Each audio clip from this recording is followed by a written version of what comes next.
Hey everybody, so this video will be covering how to set up layouts in Rhino. Specifically for this assignment, we're going to be looking to make two layouts, one of them to contain three drawings, your elevation, section, and plan. We've done with three different styles. And then the final layout will just contain a section perspective, either of the whole project, part of the project, either in actually perspective or in axometric view, zooming in to specifically maybe a particular part of the project or again the whole thing. So the first thing we're going to do is basically, so I've already created these, but I'm just going to recreate them from scratch as if I hadn't done so yet. But from this view, if you just press the plus down here in the bottom left hand corner, you can do a new layout. So we'll name this something such as new layout. You could probably be a little bit more creative than that. So the first one I'm actually going to set as a portrait, and I already have 11 by 17 set, but if you don't, that's where you put that size in. You can set it up for a particular printer, but it doesn't really matter. You can just do none for now. And you can give it an initial count. I guess that's the order in which it's going to show up. I believe that's what that is. Maybe not. Either way. So what's going to happen is it's going to give you the page, and within that page you'll see there's this box. This box is basically a portal into your Rhino model, and by default it's going to come in as a plan view. If we double click within it, it'll turn gray, and that's basically because it's going into the sort of plan view model. And we can kind of zoom around, and we could just pick our model and say that's all we want, and then it will export like that. While in the layout view, I am going to type in print display and make sure the state is turned to on. So S and an O, state is on. Mine was already on, but yours probably won't come on by default. So the nice thing about that is, I'm actually going to zoom over here to, I already have a drawing. So you can see here, when I'm in the layout view, it's going to show the printing, the line weights, the line colors, all that kind of stuff. When I click into it, it's going to go back to my non-print view where it has all the colors that I used for drafting, which is really convenient that it does that. So I'm going to go back to my plan over here. So the first things we want to do is we need to set the scale, because right now it's not a scale drawing. There are two ways of doing this. The way I find it's easier is just click on the outer box and go to your properties. Under properties, there should be a new tab here that says detail. If you click on that, you can then set the scale. So I could set this to, how about 1 inch equals 32. So 1 inch equals 32 feet. 1/32 of an inch equals a foot, basically the same thing. For this project, I found that to not be the best scale in the world. 16th was too big.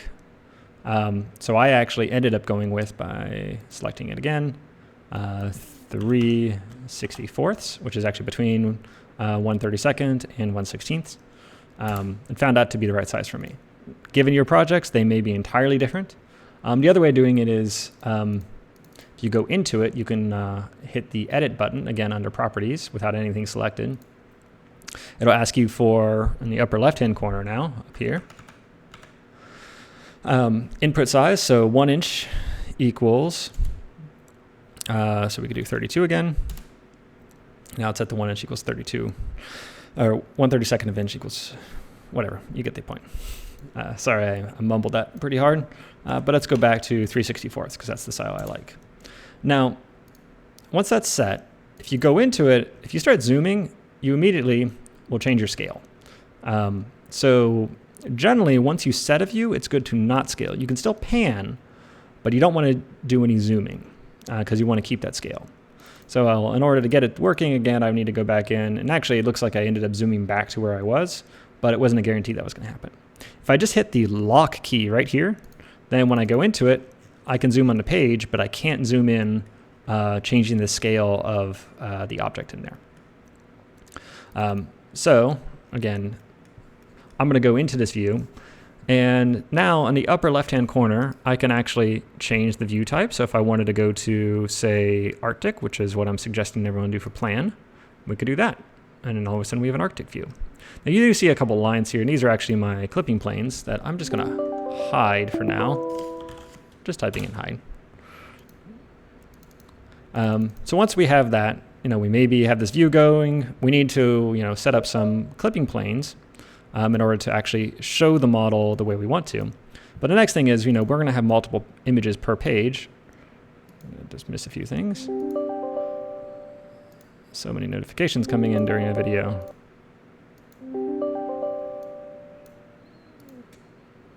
But basically, if I select the box here, it gives me control points, and now I can move this box around. It's not going to scale anything, it just moves the bounds of that box. And then I can use the gumball tools to move this box, or I can type in move and move it as I normally would. So that's going to be my first view, and I'm going to have to, of course, make some adjustments to it, but I'm going to set up the second one now. To add another view, I'm just going to right click in the upper left-hand corner and go to where it says add detail, right there. And then I'm just going to draw another box. I'm actually going to use the first box as a reference because I want it to be the same size. And there we go. Now this one I want to be a section. So a section really isn't going to be useful if it's in a plan view like we have now. So when I zoom in, I'm going to go to the upper left-hand corner again. And this time I'm going to go down to set view, and I'm going to set it to front. You may want to do back, right, or left depending on your model, but in this case I'm going to do front. So now we have a front view as our default. I'm going to now set the scale of this by going out, clicking on that box again, and doing the same thing as we did last time, 364, and locking it so I don't zoom anymore. Now I'd like these two images to be aligned. So I'm not in either of the views right now. I'm actually just in my layout space, but I could still snap to things. So I'm just going to draw a line. This is just a normal polyline. I'll get rid of it later. And then I'm just going to type in a move command and snap to this. So you can see I took a common piece of geometry between the two and aligned them. That way my drawings are perfectly aligned on top of each other. The boxes aren't perfectly aligned anymore. It doesn't matter too much, but I am going to align them just by shifting the edge points to pull them next to each other. Now the reason I say it doesn't align or doesn't matter too much is because these boxes don't actually print. They are just here for you being able to move things around. So that's that one.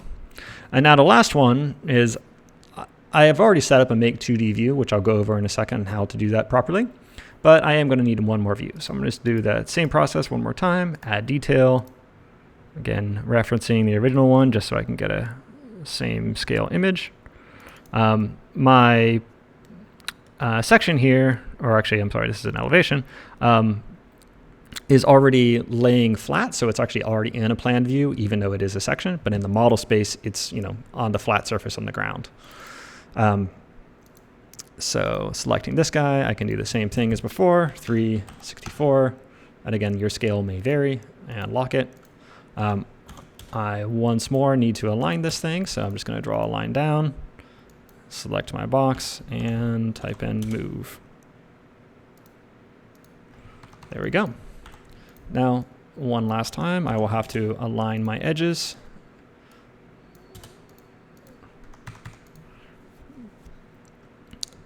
Looks like I screwed that up a little bit, but that's okay. There we go. I'm going to click on it, make sure everything looks correct. So 1 to 121 and 0.333, these should all be the same. And they're all nicely stacked. So now we need to set up some clipping planes. So I'm actually going to go back to perspective and type in the command clipping plane. And let's see here. I'll just start drawing out one. I'm actually going to work on the one for the plan first. So I'm just going to draw the horizontal one. Now you can see here I drew based on the walking surface here, that top surface of the plinth. Plans are typically done at 3'6" above the common walking surface. So I'm going to raise this 3'6". But I really actually only want this affecting the view that is going to be in my layout. And you can see here, it's not currently doing anything. So what I would do is I'm just going to move this guy off to the side so it's out of my way. And with it selected, go to properties. So you want to go over to where it says clipping plane here. And I'm going to turn off perspective so it's not affecting this view anymore. And then I'm going to open up this little menu here and go down to layout views. And now I have several layout views here, so we'll just have to ignore these, but know that I want it for my new layout, the one I just did, and I'm gonna set it to top. So basically what that's gonna do is nothing, apparently. Maybe I did the wrong one. So let's try it again. Layout views. Maybe it's this top one. And now we'll try that again. There we go. That's why naming conventions matter, because you get confused if things are named the same thing. So essentially, that's kind of all I need to do to get the basic setup. Now, there are some things that we're going to do to make this look a little bit better, but as a basic setup, that's really all I need. Okay, so next we'll work on the section view. It's really going to be the same process. We're going to go back to perspective, going to draw a clipping plane again.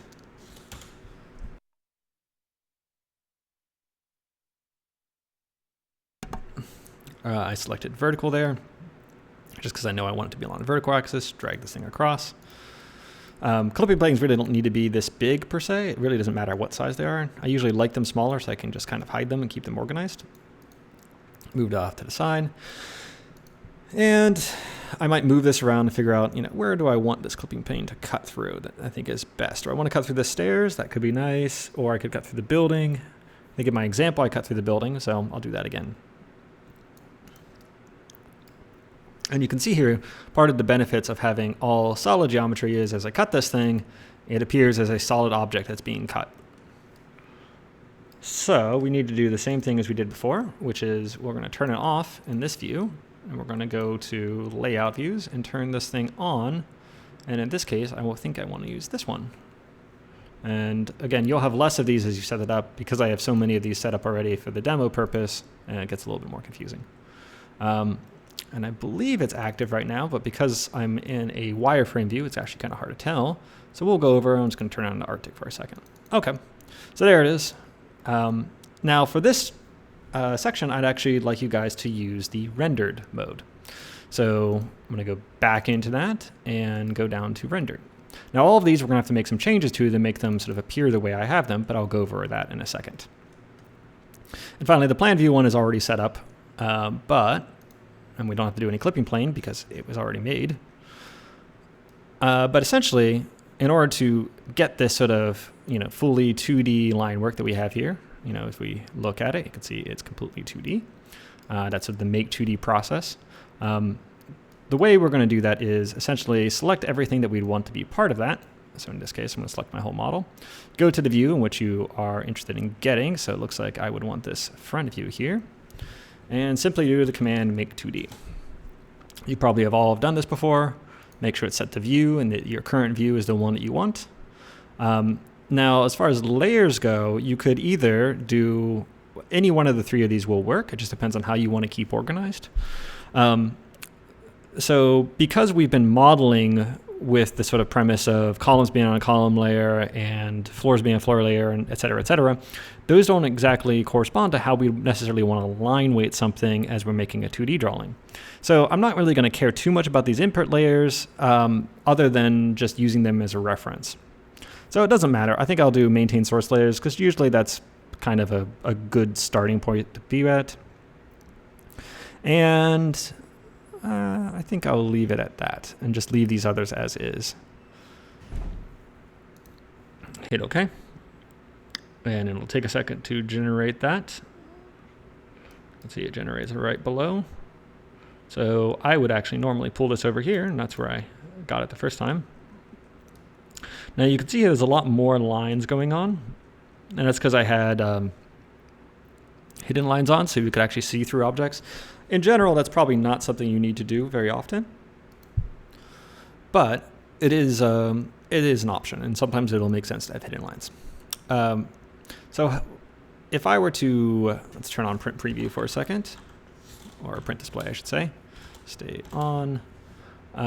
We can see here, this really isn't that well set up for what we might want as far as line weights and things. So I actually find it easiest often to just kind of take everything and put it onto sort of a light line layer.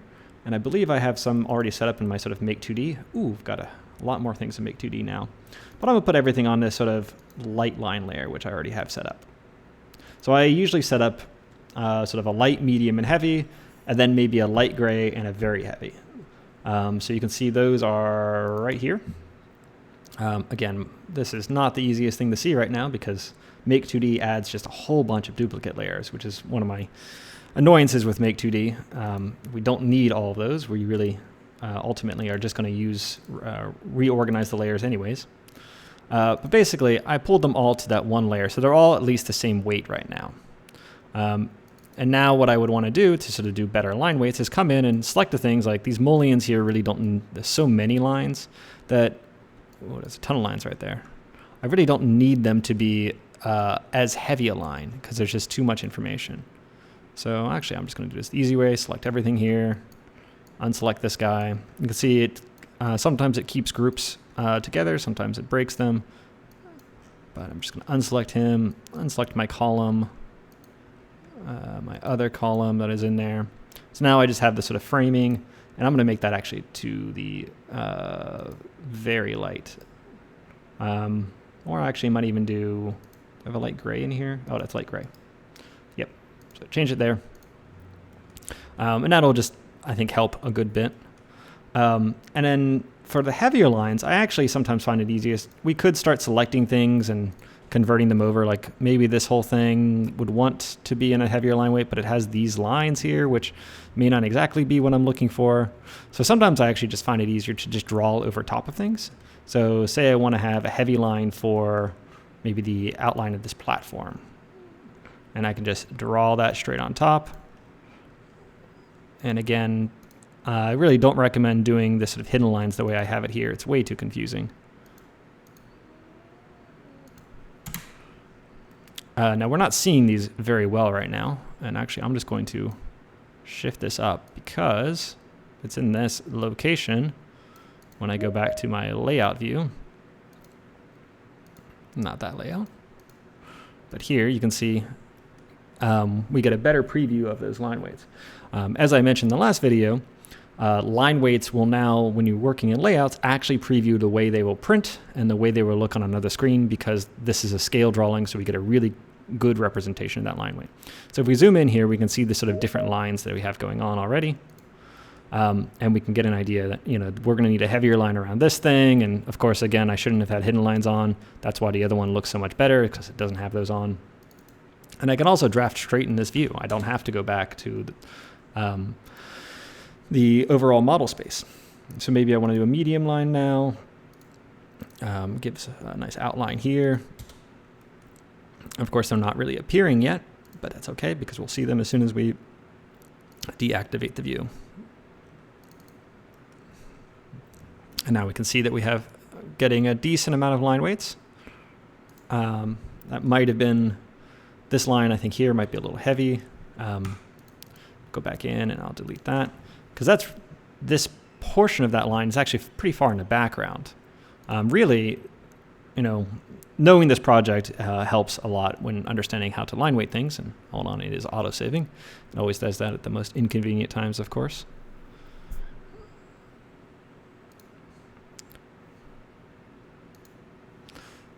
So instead of that, I would actually probably just want to sort of put a medium line weight on this portion of the wall because this is actually what's being cut and what's closer to me.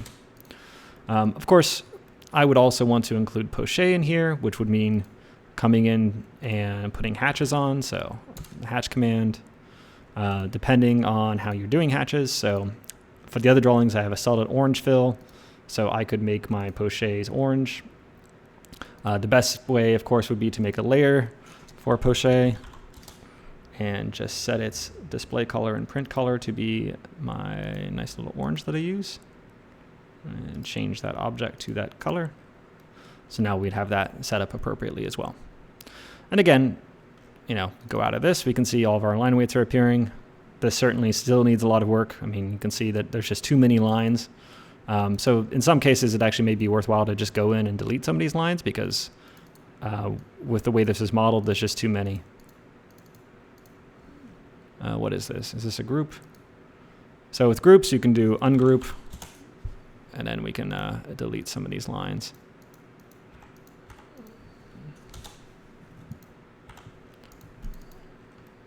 Because because for an elevation, we really don't need all that level of detail. So you can see already that looks so much better, so much cleaner. So we'd want to go through and do that for the whole process. The people here are just the same people that we've used in previous projects, just on cabblocks.com, bringing them in. And, with the 2D elevation, you can kind of just place them wherever. Now for these 3D views that are involving shadows and the Arctic view, we want to be a little bit more careful about them because we want them to be in the view. We can actually, oddly, we can see them in this view because we can see them from above here, which is a little weird, but they're so small, I'm not too worried about that. If we wanted to, we could also get like a person from above, and then we could hide that by putting a person above on it. And then we could have the same people both in plan and in section, which would be pretty neat. So the other thing here is, as I mentioned in previous video, all this stuff is just 2D line work. So not every part of your building necessarily needs to be entirely 3D built. And in fact, in some places, like in this case, an interior bathroom that isn't being cut into section, it probably makes more sense to just do 2D line work. And as the text says, this is not really there. That's not a bathroom in real life. I believe that right now is serving as a gift shop. But I don't think that was necessarily what it was intended for originally. Anyways, this project never had a bathroom, as far as I know. Same thing for some furniture. Again, just random things got off of the same CABblocks website. So these are important details because this, without the extra 2D information, would really be a pretty boring drawing. Even though it has, decent line weights on it and got the little shadows and everything, the line weight stuff here, of which, is still probably not enough. I mean, probably adding some more would be a nice thing to do. Really, there could be more. And I think that would make the drawing a bit better. So the final version that I did originally, we'll go to that real quick. Actually, it looks different than this one. Let me just open up that PDF. So you can see here, I actually added in some trees, both in the elevation and section, and those were actually three-dimensional objects. That's why they're appearing sort of behind the building. I don't know where they went because they were in this model. I must have turned off the layer or hidden them somehow. Or I just somehow deleted them entirely. Or nope, their layer is just off. I think. No, maybe not. Oh, well, at some point in the building process, I deleted my trees, which is very sad. But I'm going to go back and turn these things off because they're not necessary. So, anyways, let's get back to where we were. So back to layout. So again, putting in some 2D drawing, I think, will really help the quality of your drawings, not just for this assignment, but in general, that sort of combination of getting shadows out of some 3D stuff and having the 2D work can be a really nice combo together. The other thing we can do is, this is a 3D model, but we can, we're in the layout view right now. We're not actually in that view. We can draw over this directly. So if I wanted to put a hatch, say, on this water, maybe something like that.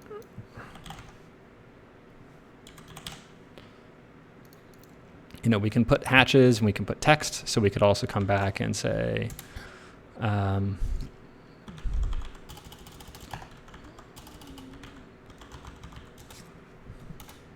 your text may be gigantic because it's probably used to a different unit size. So I'm just going to go into the text and shrink it down to, it's currently 1 inch tall on 11 by 17. So let's make it 0.125.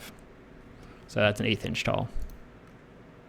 But yeah, you could come back in and just lay your text over top of things. So if you wanted to name all the different spaces, this would be a great way of doing it. They're of course not all bathrooms, since there are actually no bathrooms in this project.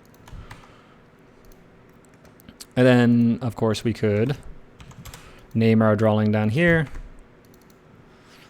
plan, etc., etc.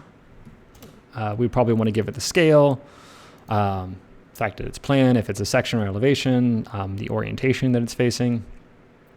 We could also put our north arrows on here if we wanted to. That would also be a good idea. So let's go back in. The next thing we're going to look at is creating the sort of appearance that I have in this Arctic view because I have made a few changes. So I'm going to go to, again, I'm in the view now. You can tell by my line weight turns purple as print display turns off.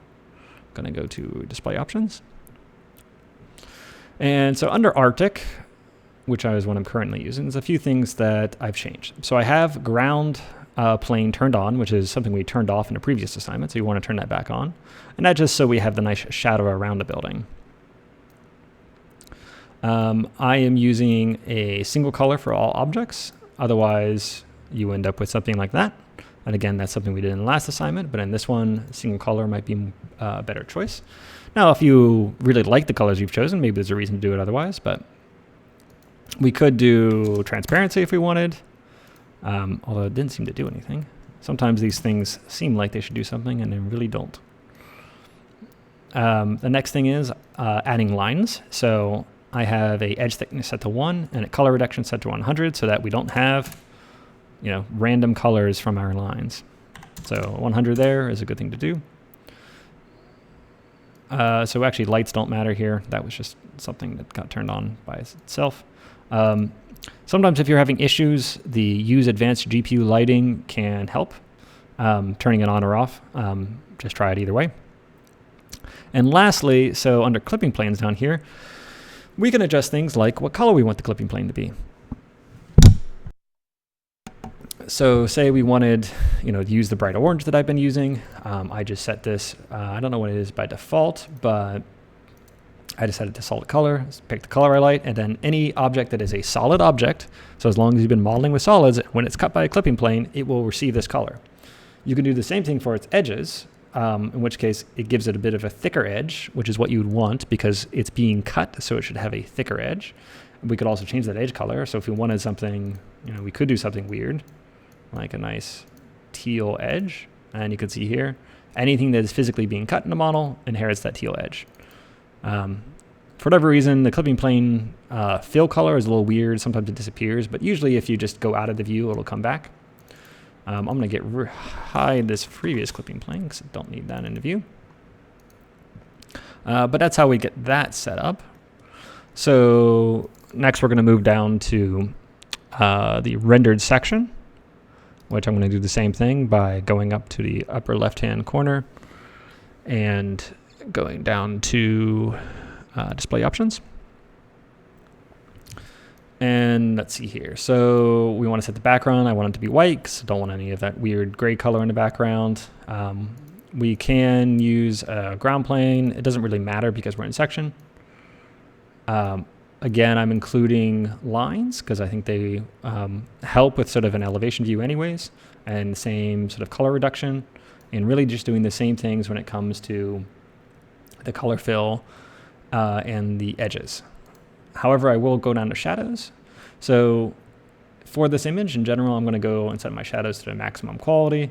There's a few things here that you might want to fiddle around with, but I find the soften edges thing tool makes the shadows not look attached anymore. So if you see here, that's not attached to the object that's casting a shadow, which doesn't make any sense to me. Blurring is something that can work, although it still blurs those edges a little bit, so you want to be careful with that. I'm just leaving it on full. And the dirtiness, for whatever reason, sometimes looks better when it's set to dirty than clean. And this is something, again, you might just have to experiment with, because if you see here, the cleaner I get it, the more detached from the object it becomes. So I'm just going to leave it on dirty, or maybe one step away from dirty, because it gets rid of some of that weird texture that's going on. And then transparent objects, that's just something whether it looks good or not. Now we could change the shadow color here too and make a really weird image. There may be a reason when you want to go kind of psychedelic coloring with it. That's an option. I think in general, probably keep it to black, because that seems to make sense. And that's really all I'm going to do for this guy.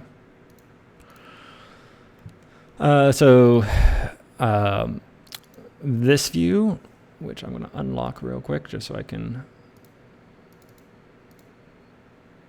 go back to the better drafted version, since I finished the drafting on 1. And actually it was an elevation, so right there. Really doesn't actually matter what view type you're looking in. I think it's currently set to wireframe, but because we're just looking at 2D geometry, it doesn't really matter. it should all look the same anyways. So I really don't have to make any adjustments there. So those are the sort of basic view adjustments you would want to make. Now we're going to set up another layout. So we're going to hit new layout again. And we're going to name this something close enough. Something. So this one I'm actually going to set up as landscape, but otherwise keep everything else the same. In this view, we're actually going to right click on, or not do that, but go up to their, let's go into the view, double clicking, go to their upper left hand corner, set view, and let's do perspective. So now we could find a perspective that we like. Now, of course, we are going to do a section perspective. And because this building's so long, I find it's much easier to do this angle than it is the other. Otherwise, you end up being super zoomed out. So I'll just turn that on. I'm going to set this to, let's do shaded. This is the one I was using before. And I, of course, made some adjustments to shaded that I'll go over in a moment. But back to the perspective view, because I need to set up another clipping plane and set that one.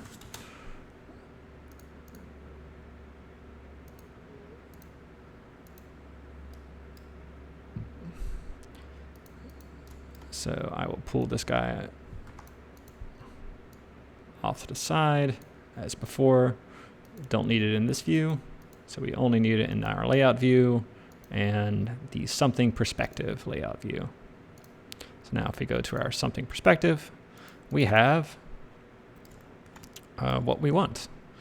So we can sort of move this camera around. In general, I'm going to try to keep it about eye level. And the way you can tell is there's two people here. Their eyes should be parallel to one another. And that's when you know you're at eye level view. Because they should be about the same height as we are. So maybe I'll zoom out a bit. Another thing you may want to play with, especially when setting up section perspectives, it can be really useful to go down to where it says adjust lens length, which essentially adjusts your perspective. So if you want to make something more dramatic, then you can do that. It's a little harder to get exactly the right angle. I generally think 2-point perspective is a better way to go. Keep your verticals straight up and down. So maybe I'm happy with that.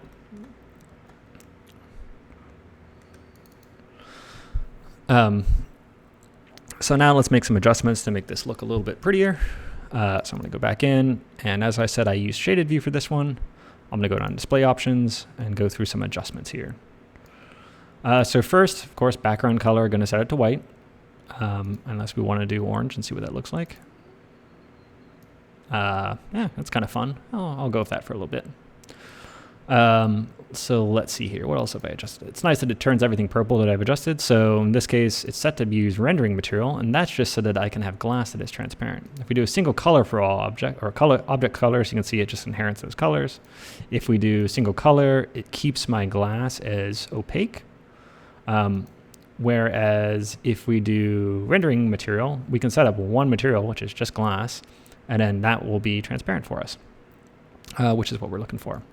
Turn off ISO curves, which are those extra bits of line work on geometry. You can see them there. They look pretty terrible. Almost always, there is never any reason to include ISO curves as part of a presentation drawing. I can't think of a single reason why you would ever do it. So some of these things we may want to adjust, but I'm going to leave those as is for now. Of course, same thing. We're going to add in edges. We're going to do a reduction of 100%. Lighting, there is no lighting in this. We could turn on lighting, but you can see what happens here is it starts to look muddy. And I don't think any of these really look much better, at least in this mode. So I'm just going to turn it off and just keep this as a sort of simple drawing. Don't currently have fills on, but I'm going to turn them on for a second. And hit OK. I think you might have to set it and come back. So one thing I have noticed that's a little bit weird about fills and perspective is when you have a clipping plane and you have fills on, it does sometimes do weird things and not appropriately show where that fill should be. In which case, the easier way to handle it is just to export the thing and then add the fill in Photoshop or Illustrator yourself. I'll show you what I mean. I have some exports of this drawing that I made last night where it was kind of glitching, and this is just a glitch in the current version. So let's look at, I think, this one. So you can, if we zoom in here, you can see that there's a sort of misalignment of the clipping plane. And this just seems to be an issue, hopefully maybe just with my Rhino, but it does seem to be something that is reoccurring, where the clipping plane isn't exactly clipping exactly right, and then the fill isn't exactly filling in the right spot. I found the easiest way to avoid this was to just not use fills, and it seemed to work much better. And that's what I did for the final version, and then just edited afterwards. But if you can get it to work, that's how you would do it. And of course, you could set this to be something nice and dramatic if you wanted to. And then let's see here. I made some adjustments to objects. So curves. So I have these people in here, and they are curves. I wanted them to all just be one color, so I could make that color red, for example, and my people and furniture turn red. And that's just opening up these submenus here. The other thing I might want to do is, you can see that I actually have a bit of the grid in the background, so I'm just going to turn off my grid and axes because I don't really want them in my image.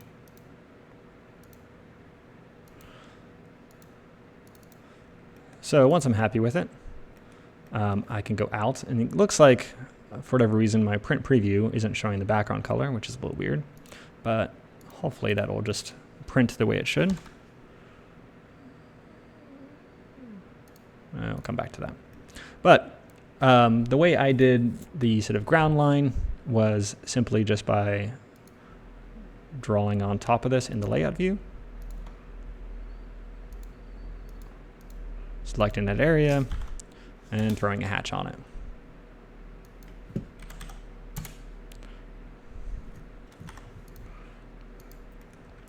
So of course we can do edits here. We can also put in the text. Thing. Put some text on your drawing. Here you want to put, description of it, maybe the project name, your name, all that kind of good stuff, good information. Once we are ready, so once we have layouts that we like, say we are done with this, we've done all of our noting and everything else we're going to do, simply hit the print key, and we'll go down and open up this second menu here. If you're in Mac mode, you would just type in export and then go down to PDF. And then we can select the layout we want to export. So in this case, I'm going to do my new layout.